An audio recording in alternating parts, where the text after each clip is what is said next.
What was that? Oh, I thought it was an actual comment relevant to the conversation of boys. What are you going to do with them? All right, the one-word title. What does this title mean? That's the, okay. Reading the word does not tell me what it means. That's right. Differentiability is whether or not you can take the derivative. Okay? Yes? Okay. When you see any form of this word, that's what we're talking about. Okay? And now that we've headed into derivative territory, the big poster at the back of the room, keep calm and take the derivative, should have meaning to you now, as should the notation at the very top. What does that mean at the top? Very good. Take the derivative with respect to x. Okay? That's what the poster at the back of the room means. Now you know. Welcome to calculus. All right. When we find this, and I don't want to call it something,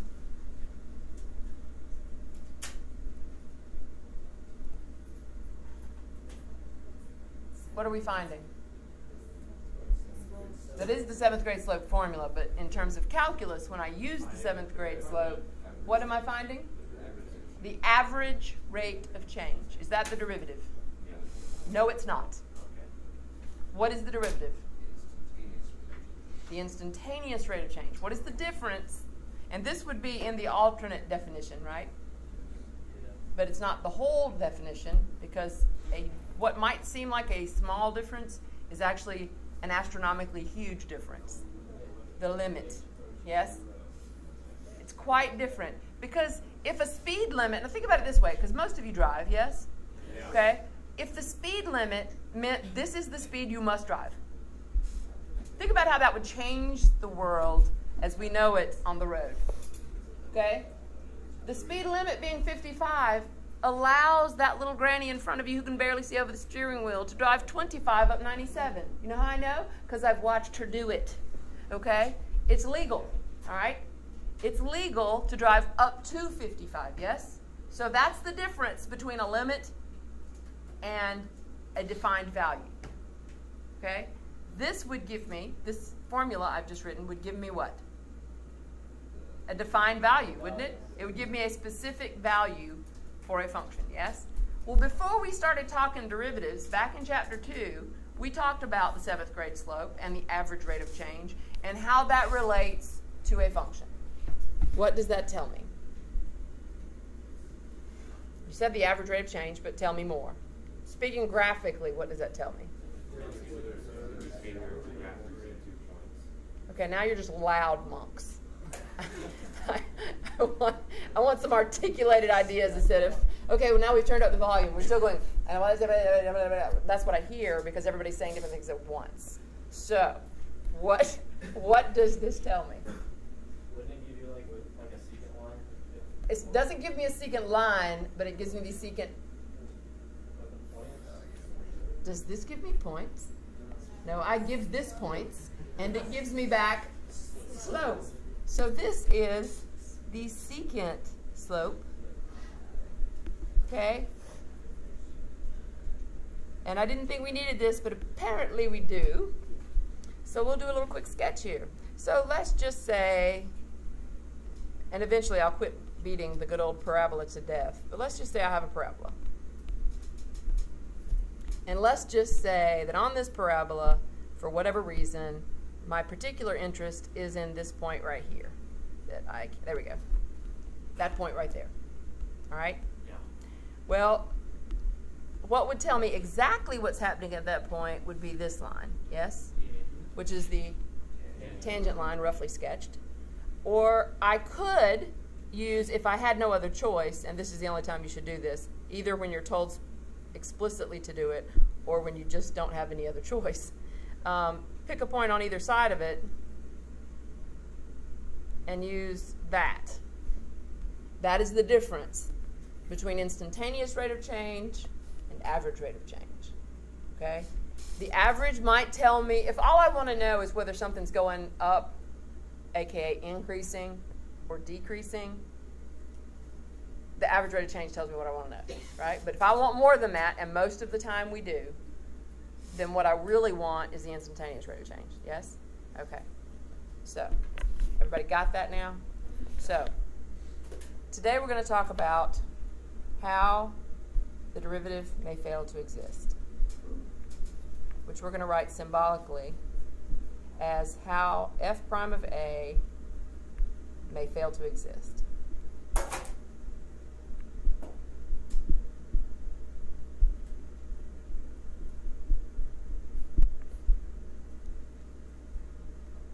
And what is this f prime of a of which this thing speaks?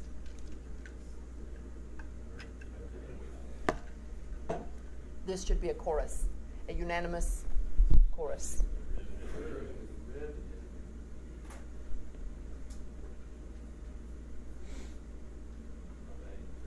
The derivative of a?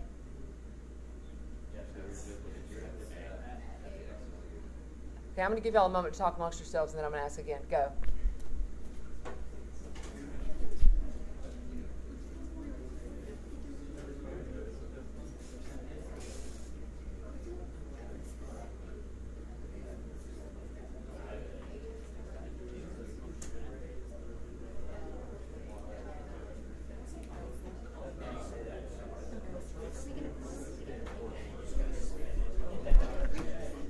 Okay, stop. I'm going to count to 3, and I should hear a chorus. What does that notation, f prime parenthesis a parenthesis, mean? 1, 2, 3.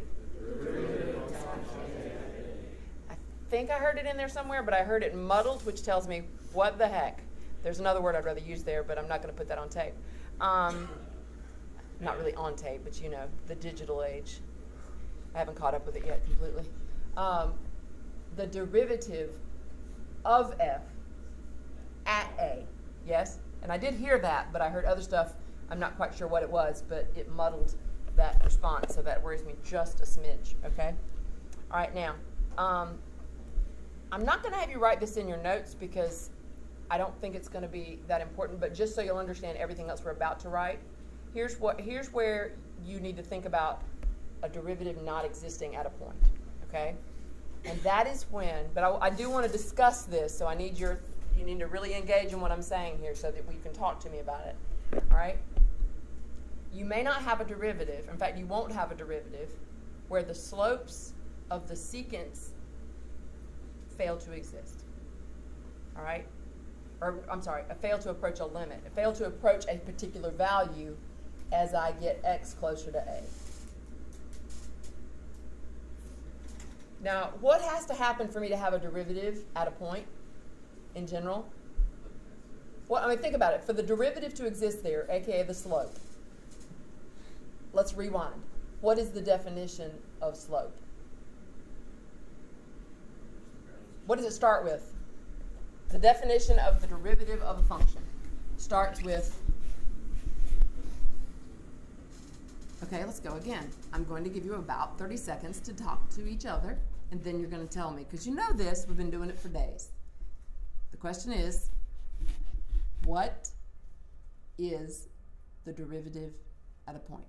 30 seconds, go.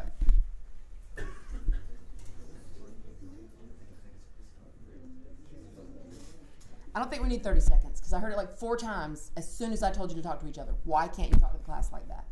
All right? What is the limit? I'm sorry, what is, I just said it. That's the limit. I needed to hear the limit. Why does it matter? Because it needs to be the limit. What has to be true?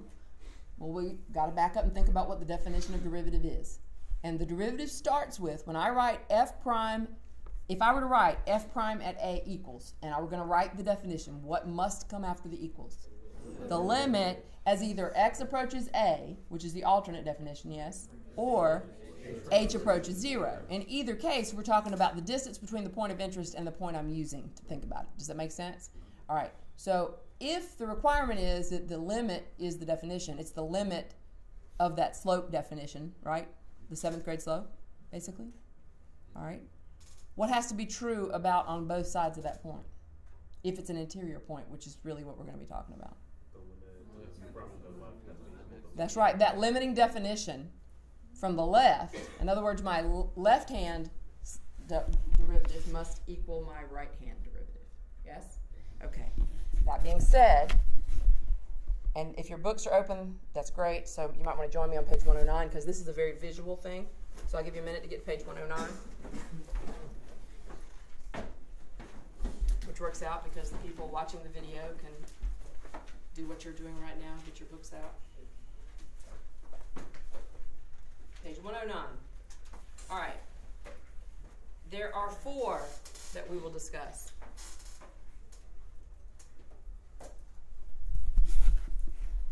The first one is a corner.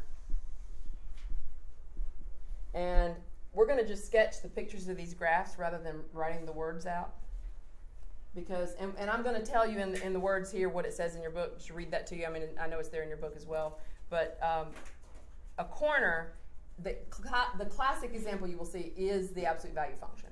But as we saw, if you look back at number 26 in your book, we got some corners there too, right? So we have this random piecewise function made up of linear segments. So there's not, the absolute value function is not the only one, but this is the one to think about. All right? And a corner happens where the one-sided derivatives differ. Okay? And you don't necessarily need to write that down, because if you just understand these 4 things are what might happen that cause something to not have a derivative. That's all I need you to know. All right? The second thing is a cusp. Now, if you were to, and to help you get this distinction, and this is just kind of background thinking, again, the lesson's going to be easier than the conversation we're having right now.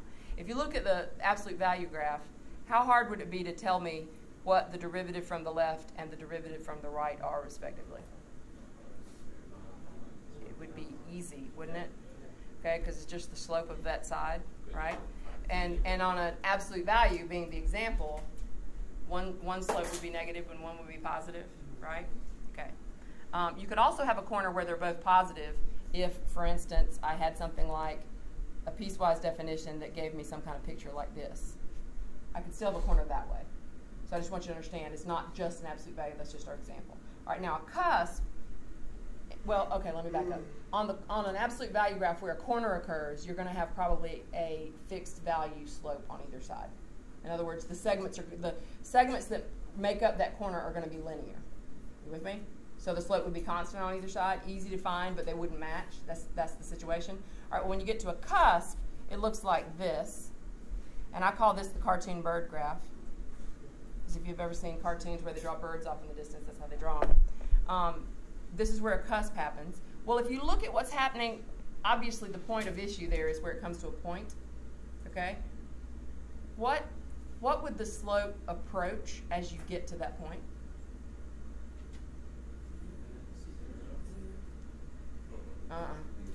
No. When do I have a zero slope? At a peak or a dip, right? Where I would have a horizontal tangent line, right? If I drew a tangent line for this cusp, what would it look like? Vertical, right? So you're approaching vertical from both sides to get a cusp. But again, that's just kind of, in my opinion, somewhat background noise, okay? And the example they give you here, and you probably won't recognize this one, is f of x equals x raised to the 2/3 power. You will get this shape graph anytime your numerator of your exponent is even and the denominator of your exponent is odd. You'll get a variation of this shape. It's just good to know. And this is not one of those things you have to know, but if you kind of register that as a little piece of information, if you're working without a calculator and there's a multiple choice question with that kind of a function in it, you go, okay, well, I know I'm going to have a cusp at 0 if I have that situation. Does that make sense? All right. So our third possibility kind of relates to a cusp, and that is a vertical tangent.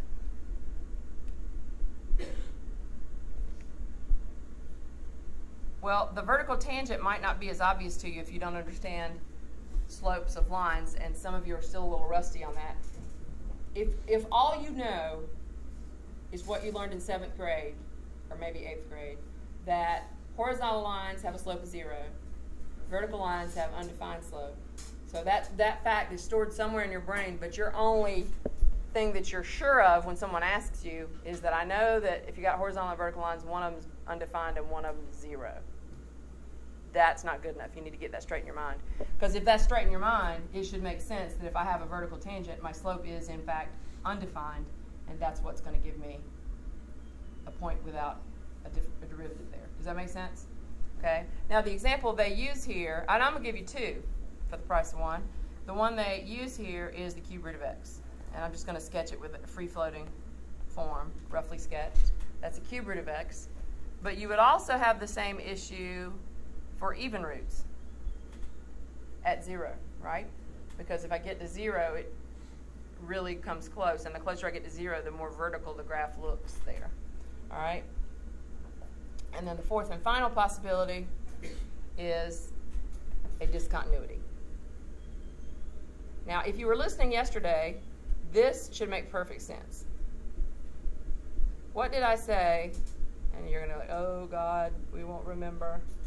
Remember yesterday we were talking about matching derivatives to their functions graphically? Okay.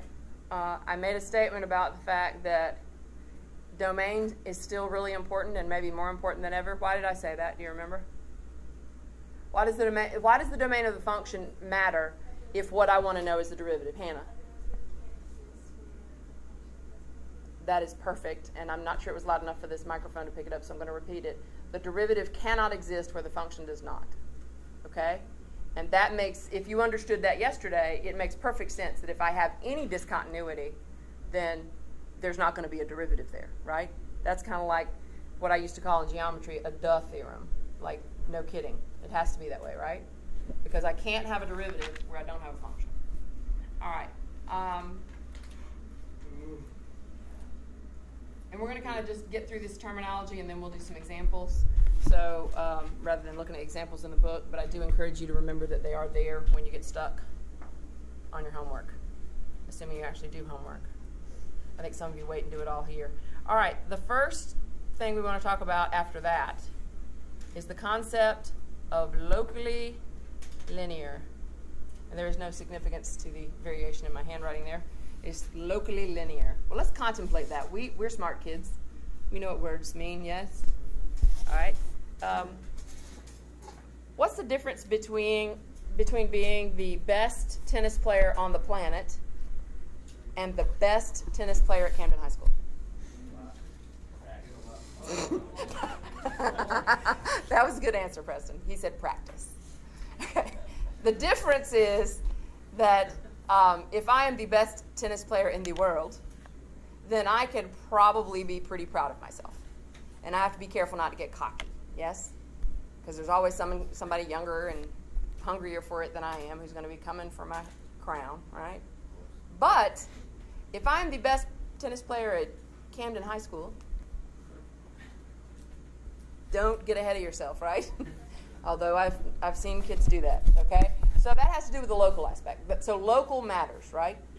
Because if all we care about is what's happening at Camden High School and you're the best at anything, then we're going to celebrate you, right? Because you are worthy of celebration because you did better than the rest of us, yes?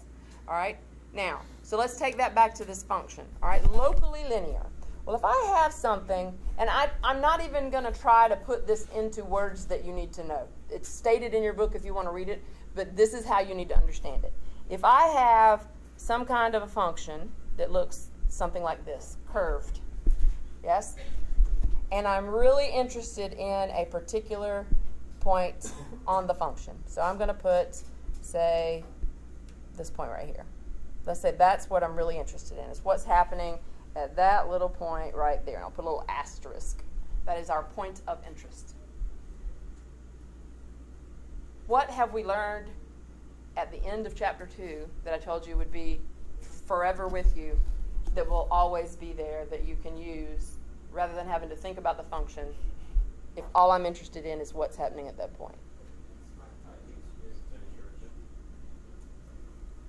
What have we been finding at a point? Tangent lines. Tangent lines. And what did we talk about with respect to tangent lines?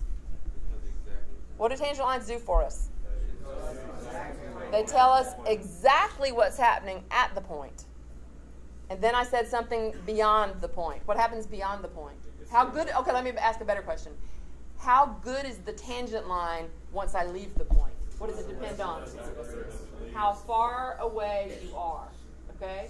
Well, this is a very important moment for that definition of a derivative, which is really the definition of the slope of a curve, to make sense to you. And for you to understand, and if you understand, and if you have the little aha moment I'm hoping comes to you in the next couple of seconds, if you understand this, then you should understand why I harp and rant about when to write the limit as h approaches 0 or when to write the limit as x approaches 2 until you've taken it, okay? So when we think about a tangent line, don't we normally think of this infinite thing going off in both directions forever? Yes? And we also agree that in this case, it's a very tiny neighborhood around the point that line is really going to tell me a whole lot about this function, right? Okay. Well, what if I decide, okay, well, I'm going to extend that idea by coming over here right beside it and picking another point? Now, I might have made that too small for y'all because I'm zoomed in. When I look at it here, this is what I'm seeing, in case you're wondering. All right, so I pick a point right beside that point. And now I write its tangent line. Well, when I write its tangent line, it looks like that. Is there any limit to what I could do if I'm willing to do that? If I want to know about the function, couldn't I theoretically describe the entire function perfectly by finding a continuous succession of tangent lines and only using a little teeny piece of it? Can you imagine? Okay, have you ever looked at a picture that had really bad pixelation in it? Like you could see, like it was jagged looking where it should be a smooth line in the picture. You could see little corners. Well, that's kind of the way to think about this. I could build this function out of tiny little segments, and from a distance, it would look exactly the same. That's what locally linear means. We think of curves as locally linear, and that's what the tangent lines do for us. So what does that have to do with the limiting definition? Well, if everything I do is limiting my attention to a very tiny interval around a point, I've got a really good idea of what the function's doing everywhere, eventually, right? Does that make sense? So that's what we mean when we say locally linear. All right? Now, the next part of our lesson, or the section in your book, goes into numerical derivatives on a calculator. And you may or may not already know this, but when you ask your calculator for anything, it gives you what you perceive to be an exact answer. But what your calculator is actually using is approximating techniques to get the answer when you go beyond add, subtract, multiply, divide. Because when you ask it for, say, what is pi, it's using an approximating algorithm to figure out a close approximation of what you want, right? So in essence, when you ask it to do the numerical derivative, because you can actually ask your calculator, let's say you have defined f1 of x to be 3x to the 4th minus 8x plus 7. Let's just say, we're just for discussion, that's my f1 of x. I can go to the home screen, if I have a Texas Instruments. Can't speak to the Casios. I apologize for my ineptitude with Casios. All right. So now I'm going to do f1 prime of x. But even better, I'm not going to just do x. I'm going to say I could go ask it for f1 prime of 3. So what would that be giving me? That would be giving me the derivative at x equals 3. Okay? Well, when your calculator gives you that answer, it's using an approximating algorithm. All right? Page 111 tells you how that works. And I'll tell you, it's tedious. You're going to have a few problems to help you understand it, but this is the method it uses. Okay? So, again, to reiterate the terminology, we're going to write what we've written a bunch of times. Let me get this not quite so zoomed in because it's not looking good on the screen. All right, so you should know what this is, if I could get back to a pen and not an eraser. It's like they can't read invisible writing. Okay, f of a plus h minus f of a over h. Now, I want you to take a big deep breath, and without reading your book, and if you've already read your book, don't say anything. What is the name of this thing?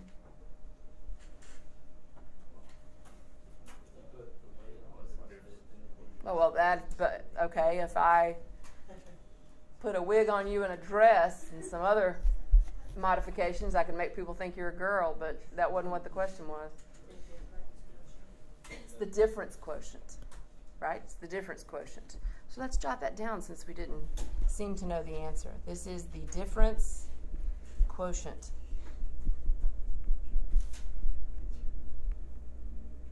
And I think if I wrote a series of textbooks to teach high school math, you would learn that the slope formula in 8th grade or 7th grade, whatever grade you were in when you did it, is a difference quotient, because that's what it is.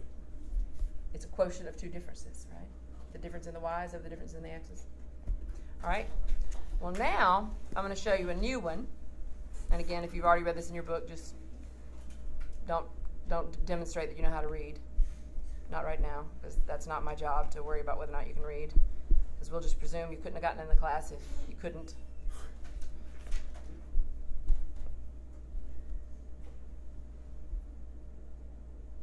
What's the difference in these two difference quotients?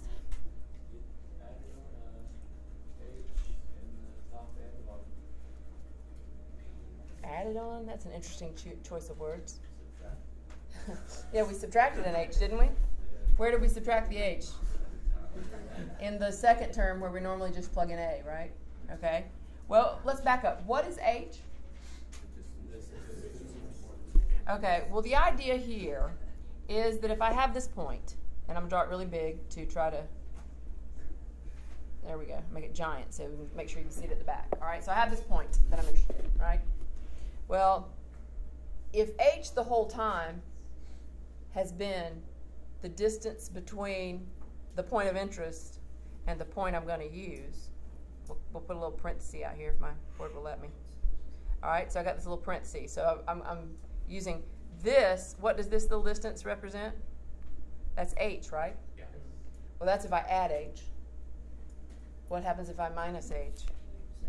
I go back the same distance in the opposite direction. Right?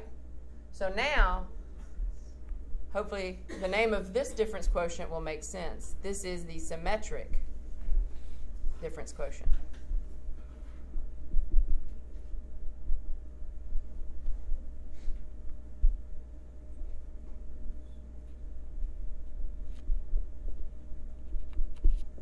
Does that make sense? Because on the one hand, I can think of taking h steps to the right. And on the other hand, I can think of taking that same interval around the point. Okay? And I'm not going to have you write this in your book, but I want you to look at it. The definition of the numerical derivative, and it explains in the passage there in more detail if you're interested in, the numerical derivative of f at a, which we will denote in DER, and that is true. I believe it's also true in the Inspire, but all calculators have some. The thing outside tells you the program that's going to be used to fulfill what you're asking it to do, and then you would tell it what your function is, not the whole equation, just the expression that represents your function, comma, the number at which you're interested, and that's the syntax for your Texas Instruments calculators, and you would have something very similar for Casio. All right, but notice it says f of a plus 0.001 minus f of a minus 0.001. So you're going to go within that little span of that number. Does that make sense? Yeah. Was that a yes? I heard I was like, how does that not make sense? So that's how it does it, okay? Just so you know. All right, on to the rest of this. Theorem 1 for chapter 2. Now, you're going to love this theorem because the title tells you what the theorem says. Okay, but I want us to talk about it before we write the wording of it. All right, so we're just going to write the title, then we're going to pause and discuss this for a second, or a few.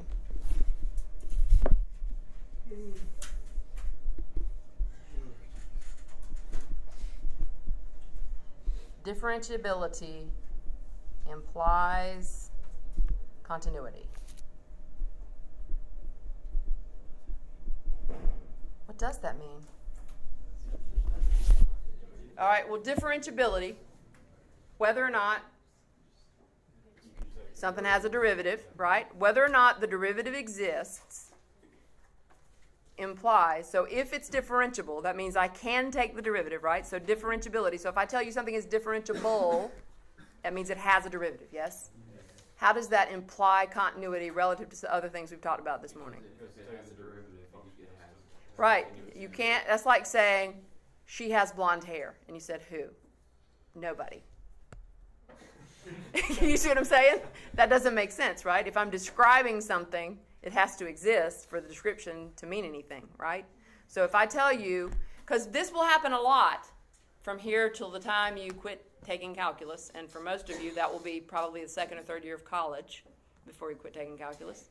But till the last calculus course you take ends, this will happen a lot. You will be given that, just like in pre-cal you were given the fact that f of x is a continuous function. Okay? Well, if f of x is a continuous function, if you understand the definition of that term, then you understand certain things about the function, yes? Well, now you're going to be given, let f of x be a differentiable function, or a function that is differentiable on its domain. I mean, it might even say it that way. So you have to understand that. Doesn't that make sense? That's what this theorem tells you. So to me, this is definitely a duh theorem. Okay? So let's just write it out for fun, so we can say we did. If f has a derivative, and how was that expressed in the title? That's right, differentiability. Oh my gosh, what am I doing? Let's try that again. See if I can actually spell the word derivative. Ryan, I have your disease today. Derivative at x equals a. That's what I get for thinking about what you said while I'm trying to write the word. I start writing derivate. Okay. And y'all wouldn't have stopped me. Oh, I thought that was a new word you were giving us. If f has a derivative at x equals a, God save me, I don't know what to do with y'all, then f is continuous.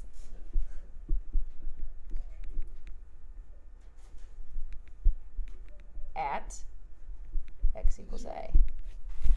So basically, if you have differentiability, you get continuous for free. Buy one, get one free. Theorem 2.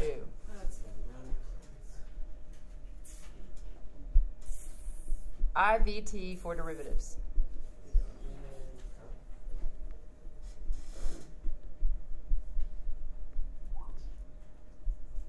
Okay, talk to me about the intermediate value theorem.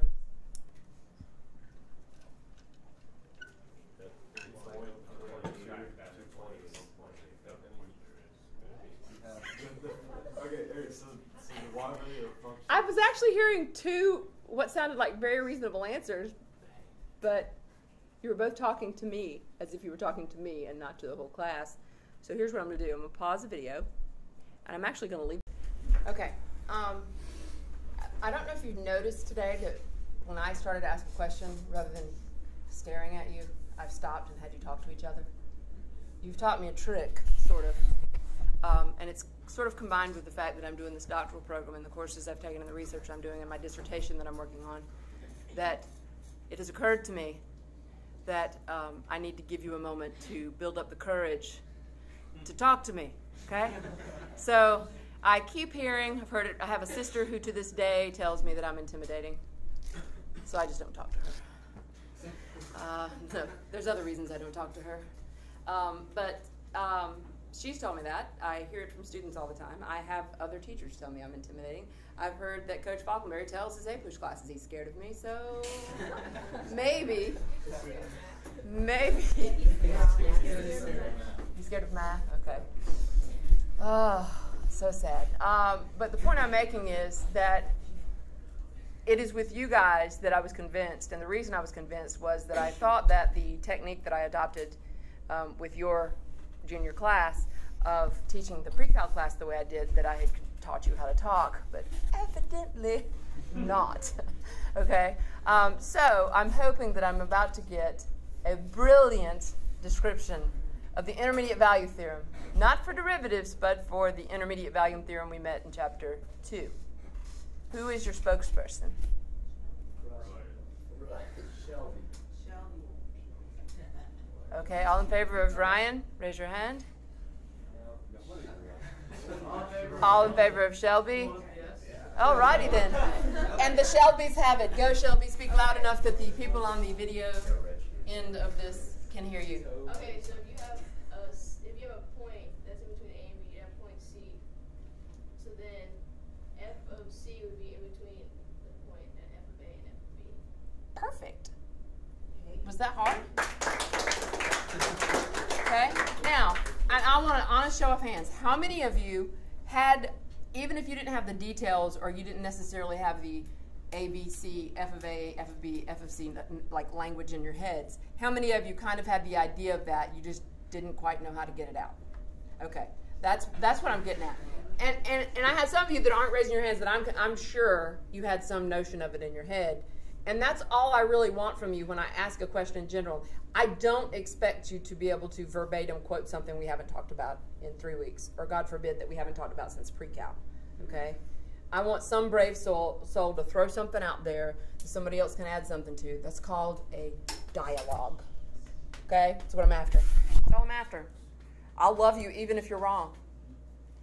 Believe me, some of my wrongest kids I've ever taught were the ones I loved the most. Wanted to kill them at times, but I loved them, okay? All right, so here we go. So that's what the intermediate value theorem itself says. It says that about the function value. All right, well, we just talked about ways that the derivative doesn't exist or might not exist. Then what do you think the one for derivatives is going to say? If you had to guess, if you had to make it up, if you had to make up this theorem, what would you make it say?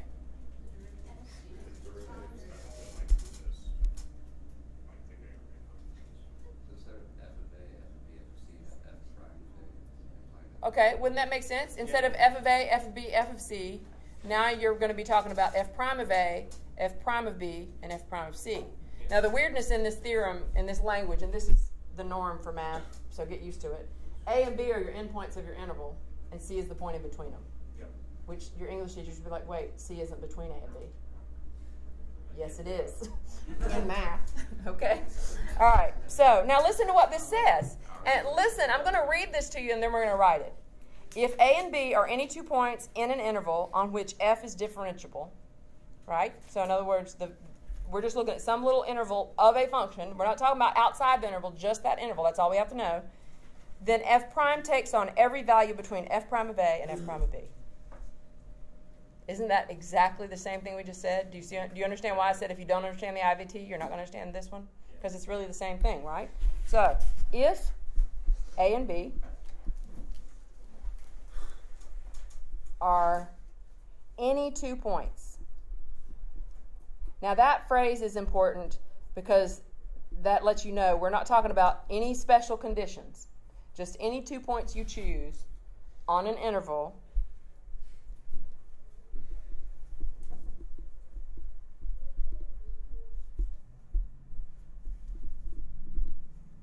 on which f is differentiable.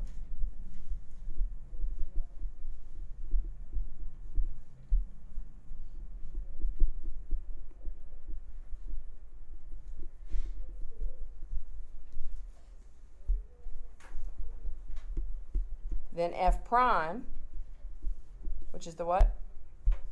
The derivative, takes on every value between f prime of A and f prime of B. Now, just like the intermediate value theorem, this theorem has the same wording that might make you reach false assumptions, okay? If I say, and we'll stick to the derivative version because that's what we're working on here.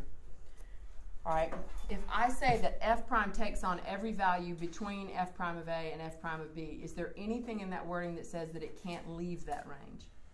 No. It can take on other values, but at some point on the interval, it's going to take on every value between the two. So let's say I have a slope of 0 at A and a slope of 4 at B.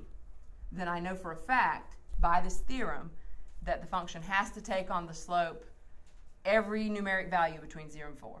And how many numbers are in there? An infinite number, right?